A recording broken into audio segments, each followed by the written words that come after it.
성경에서 상당한 분량 다루고 있고 중요하게 생각하고 있음에도 불구하고 한국교회 강단에서 상대적으로 소홀하게 여겨졌던 메시지 중에 하나가 바로 마지막 때, 종말의 때, 재림에 대한 메시지입니다. 그 이유는 분명합니다. 대부분의 이단들이 종말론을 들고 일어났기 때문입니다. 우리가 잘 알듯이 1992년 10월 28일에 세상의 끝이 온다고 했던 다미성교회 같은 시한부 종말론자들이 우리 한국의 역사상 많이 등장하고 그들이 사회적 물의를 일으키고 또 망신을 당하고 역사의 뒤안길로 사라졌지만, 그럼에도 불구하고 한국교회에 종말론에 대한 이 두려움이 남아 있는 것 같습니다.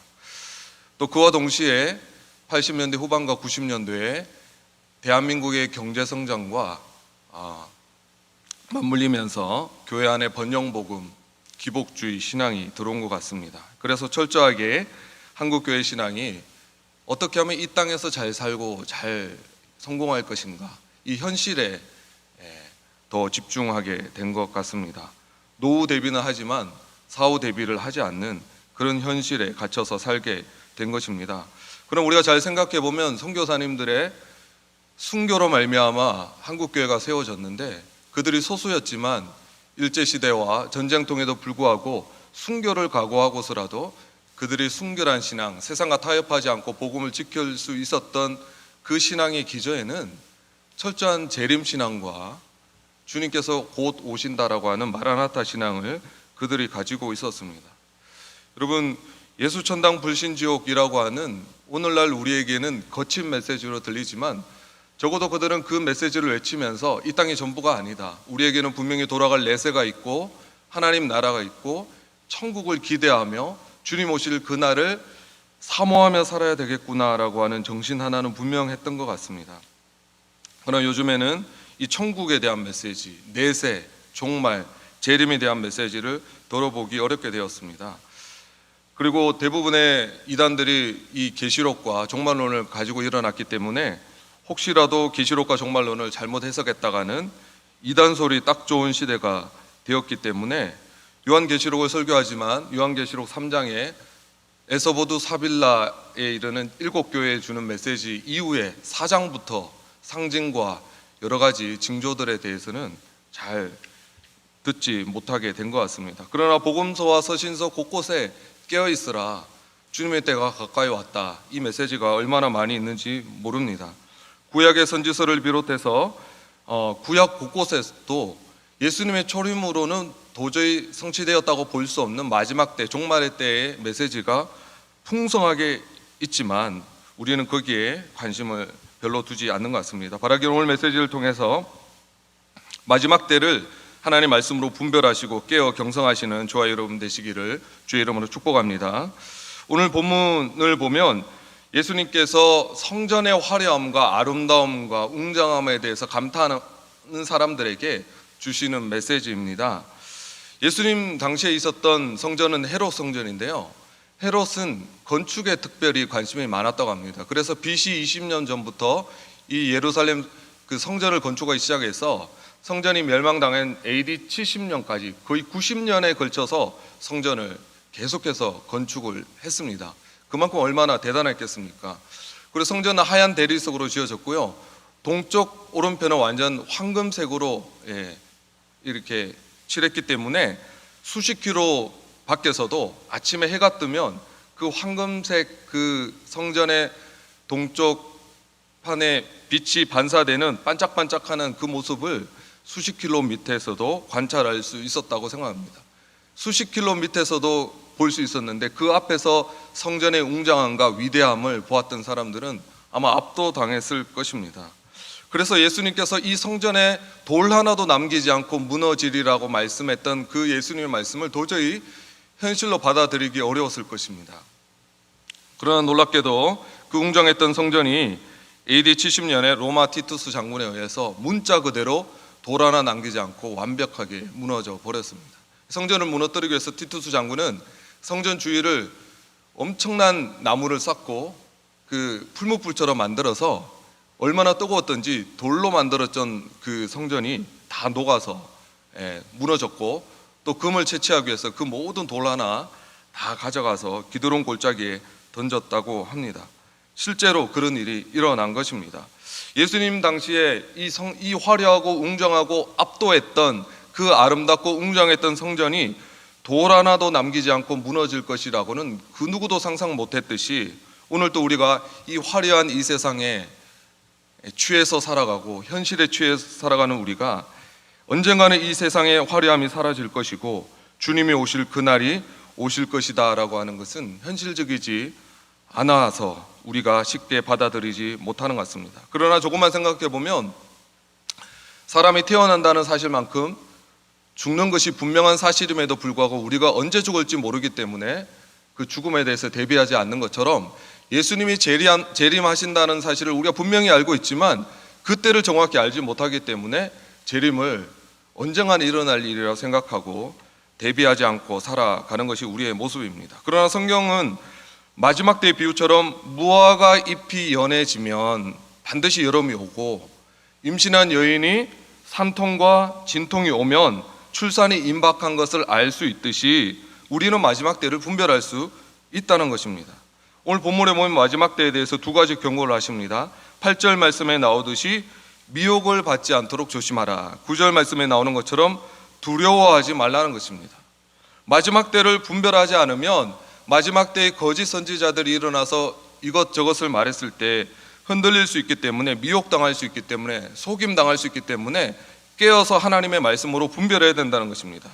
그리고 잘 모르면 두려워하기 쉽다라고 하는 것입니다. 그래서 두려워하지 않기 위해서 미혹당하지 않기 위해서라도 우리는 성경적으로 마지막 때를 분별할 수 있어야 하는 것입니다. 가장 먼저 우리가 기억해야 되는 것은 우리가 마지막 때를 알 수 있다는 것입니다. 물론 정확한 시기는 아버지만 아시지만 때가 가까이 왔다는 사실만큼은 우리가 알 수 있다는 것입니다. 하나님께서 성경을 통해서 징조를 보여주셨기 때문입니다. 예수님께서 정확한 날짜와 시각을 모른다고 하셨지 마지막 때가 다가온 세대는 우리가 말씀을 통해서 알 수 있습니다. 여러분, 임산부는 언제 아기가 태어날지 정확한 요일과 시간과 날짜는 모릅니다. 그러나 모든 임산부는 뱃속에 있는 자기 아이가 언제쯤 나오게 될지 알 수 있습니다. 진통을 느낄 수 있기 때문입니다. 태어날 때가 가까이 오면 진통이 계속해서 주기적으로 더 자주 심해지기 때문이죠. 그래서 오늘 말씀에 보면 오늘 말씀에 나오는 여러 가지 일들이 우리 세대에 동시다발적으로 계속해서 일어나고 있는 것을 보면 해산의 진통이 막바지에 이르렀구나, 마지막 때가 정말 임박했구나라고 우리가 충분히 알 수 있는 것입니다. 그래서 사도 바울은 데살로니가전서 5장 4절에서 이렇게 말씀합니다. 형제들아, 너희는 어둠에 있지 아니하매 그날이 도둑같이 너희에게 임하지 못하리니 너희는 다 빛의 아들이요 낮의 아들이라. 우리가 밤이나 어둠에 속하지 아니하나니 그러므로 우리는 다른 이들과 같이 자지 말고 오직 깨어 정신을 차릴지라. 우리가 보통 마지막 때가 도둑처럼 임한다고 생각하지 않습니까? 그러나 도둑처럼 임하는 것은 깨어있지 않은 자들, 하나님을 알지 못하는 어둠에 있는 자들에게 심판주로 오시기 때문에 도둑처럼 임하지만 우리는 우리에게 도둑처럼 임하지 못한다고 합니다. 그날과 그 시를 깨어서 우리가 준비할 수 있다는 것입니다. 마치 기름과 등불을 준비한 처녀처럼 신부가 신랑을 기다리듯이 사모함으로 그때를 준비할 수 있다는 것입니다. 오늘 본문에 보면 마지막 때의 징조가 많이 등장하는데요, 세 가지만 살펴보도록 하겠습니다. 첫 번째는 11절에 나오는 전염병이라고 하는 말입니다. 전염병은 우리가 지금 피부로 경험하고 있는 일입니다.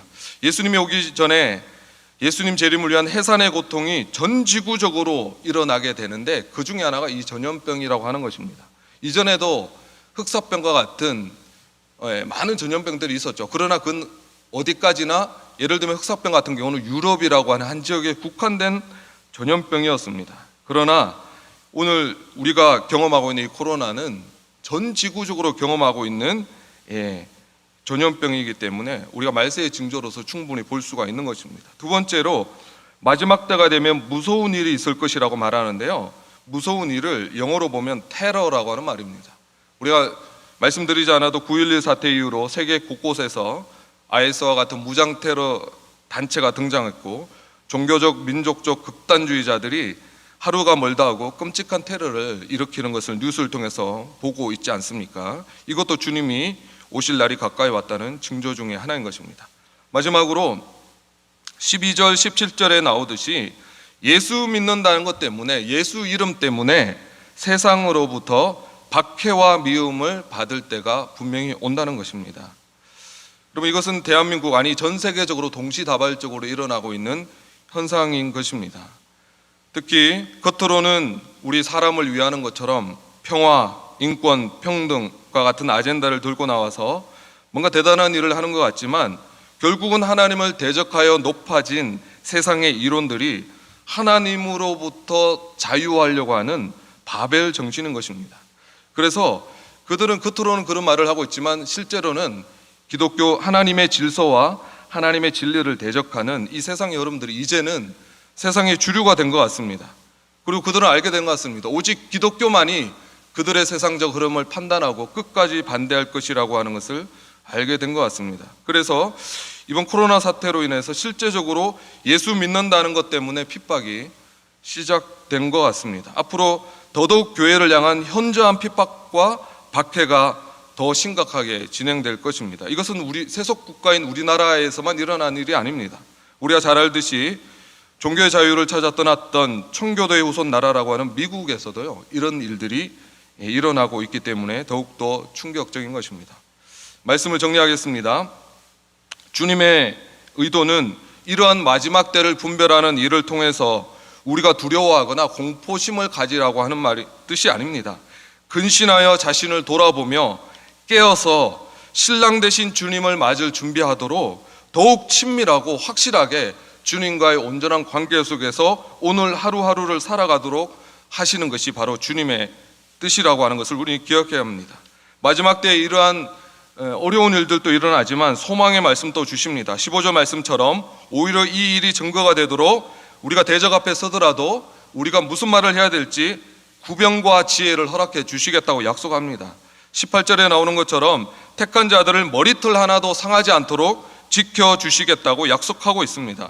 그래서 주님께서는 인내로 우리가 버틸 수 있도록 우리를 보호하시고 견인하시는 은혜를 제공해 주시는 것입니다. 바라기는 그날이 도둑처럼 우리에게 임하지 않도록 말씀으로 깨어서 때를 분별하고 신랑 되신 주님을 맞을 그날을 잘 예비하시고 준비하시는 저와 여러분 되시기를 주의 이름으로 축복합니다.